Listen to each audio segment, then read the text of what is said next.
What's up, everybody? Welcome to Podcast Now. I'm Alex. I'm once again joined by Tyler. Welcome back to another Kingdom Hearts video. In this video, we want to have a theory for you. We've talked about Kingdom Hearts 3 and its DLC, the Remind DLC, quite often. And Tyler and I, as you see in this video, we're back. And we're going to be having videos over the next couple months as well, leading into this DLC. Once this DLC comes out as well, we'll be having our normal Kingdom Hearts coverage that we had last time. We'll be kicking off our community series again. So if you guys are into Kingdom Hearts, if you guys like Kingdom Hearts and you aren't already subscribed, make sure you guys hit that subscribe button, hit that bell icon, because like I said, we do these videos quite often. Now, a few weeks back, I talked about if this game had been delayed, if this game was kind of pushed till kind of late winter 2020, like February. But Tyler found an interesting theory, and this is, we're a little bit late in terms of the video for it, but this was like on that day that Tyler had told me. I'm gonna have him run through the theory of Sora not existing, creating his own paradox, and Tyler's gonna go through that right now. We of course want to know what you guys think, as always, in the comments below, your own theories as to what's going on with this Remind DLC, and ultimately what you think about Tyler's theory as well. So Tyler, go ahead. So, Sora created a paradox at the end of Kingdom Hearts 3. And the paradox is when everybody dies, and we all remember, when the Heartless Swarm comes down and wipes out everybody. And then you're in like a heaven or whatever, and then Sora's going around and he's collecting all the different parts of himself, and then you go off and you fight like the Grim Reaper to save everybody, and then Kairi's heart brings Sora back in time to reset everything, and then they proceed forward, they don't all die. So that's what happens, right? And then Kairi gets taken, and then Master Xehanort kills her. In fact, she shatters into like a bazillion pieces. But at the very end of Kingdom Hearts 3, Sora, by himself, goes off. He wants to save Kairi. He's going to use the power of waking. And then the last scene is Kairi's there, Sora's there, Sora disappears. The reason he disappears is he created a paradox. And now I'm going to explain how we know Sora created a paradox. At the beginning of this new trailer, it says, and this is being said to Sora, the heart you have now already existed during that time. It had already gone back into the past. In other words, because the heart you have now existed at that time, when you did all that, when you died and saved everybody and then went back in time, it already had gone back into the past. You can't then go back into the past again, but he did. And here's the proof. But because he did, that's what caused him to disappear. And because he disappeared, he can't be there in the past to fight in the Keyblade War. Does that make sense? It doesn't, but you're going to understand in a second. So, here's the proof. We're going to show you screen grabs. Maybe even the trailer, but mainly screen grabs. So, in this image here that we're showing you from this new trailer, we have XION and Roxas fighting Saïx. No Sora. This is impossible. And here's why it's impossible. Do you remember the part where XION is fighting Lee, and then Sora kind of steps in, and he's like, XION, it's okay, and then whatever. And then she kind of like starts to cry, and then Xemnas kicks her. But after that, she kind of comes to. So XION literally snaps out of her mind control, her mind being all messed up, because of Sora, right? Roxas then appears as like Thor in the Bifrost, and he just shoots down, right? Because, and he literally says, it's because he was able to like locate Sora's heart. He literally says, Sora helped me find my way back here. So it's like, how is Roxas there if Sora's not? How is XION out of her mind control if Sora wasn't there to be like, XION, it's okay? How did that happen? Well, because this is a new timeline. Sora messed up, and he made a whole new timeline where he cannot exist.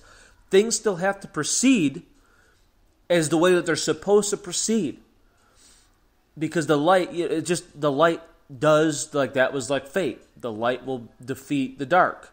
That is what was meant to happen. However, by Sora doing what he did to save Kairi, it makes it where he cannot exist in that time. He cannot exist in the past because he already went back in the past. So because he already went back in the past, he can't be part of that fight. So XION has to come too, likely because of Lee. Roxas likely comes down in the new vessel because he finds Lee and XION. So it's going to be different. That's why Sora's not there. That's why we're able to play as Roxas or Lee in these fights. Maybe even XION, but I doubt it. I think it's just Roxas or Lee. So things are different. And we can see later when Aqua and Ventus are fighting Vanitas and Xehanort, Sora's there. We remember that. Again, that's not what happens. And we can see the part where Aqua uses like the blizzard and Ven is riding the blizzard. That obviously never happened. It's totally different. But here's the big thing. Vanitas wasn't there in that fight. If you watch the trailer, it was only against Xehanort. Vanitas wasn't even there in the Remind trailer. He's probably somewhere else because things are different now. So Aqua and Ven are only fighting Xehanort. But again, when that happens, originally, Sora was there to fight both Vanitas and Xehanort. Now, Vanitas isn't there, Sora isn't there, because it's a new timeline, and it's only Aqua and Ven versus Xehanort to save Terra. So again, to reiterate, Saix originally was defeated by Sora, Roxas, and XION in the original. That's not what happens here, because we can literally see Lee and XION and Roxas fighting Saix. Lee was wounded. He couldn't fight Saix. But that doesn't happen now. That doesn't happen. It's different. And again, Xehanort, it was Xehanort and Vanitas against Ven, Sora, and Aqua. There is no longer Vanitas and there is no longer Sora. It's just Aqua and Ven versus Xehanort. So it's all different now. All these fights are different. So what I think is happening is I think we're literally going to replay the Keyblade War after beating the game. And if we already beat it, it's probably going to be like a Remind scenario or whatever it is. And I think what's going to happen is all the characters, I think all the Guardians of Light are all going to, they're all going to somehow, because they're all connected to Sora, I think they're all going to, because when you cause a paradox, sometimes, let's see how Kingdom Hearts goes about it, Nomura goes about it, but when you create a paradox, there are times where everybody will forget that you ever existed, because that's what happens, is you literally erase yourself from existence. So that may happen, and then everyone will kind of remember about Sora, and somebody, probably Kairi, will, and then they're all going to remember somehow, and they all decide that they all together have to go back in time to literally farther back to prevent that from happening, so Sora doesn't have to do that, so that Sora can exist. So it might be something along those lines, I don't know. But I do think that the goal of these Guardians of Light is going to be to either return back in time, which I think is the likely thing, or to do something. Maybe they all have to use the power of waking, I don't know, but they all will have to do something to undo the paradox and bring Sora back. Because literally right now, Sora does not exist. Does that mean that this game ends where they figure out that this is what we have to do and that's the whole goal of Kingdom Hearts 4? I actually think yes. I think that is what's going to happen. It's totally possible that Sora being part of it, that in that paradox, that Sora is stuck in that one world that was shown in the secret ending. That's totally possible. So he might that might literally kind of be Kingdom Hearts' version of Purgatory, where that's the only place he's trapped there. So it's totally possible that that's why Riku shows up, because they need to get him out somehow. So I do think Sora created a paradox. We just showed you why. Literally the final battle, all of it's totally different.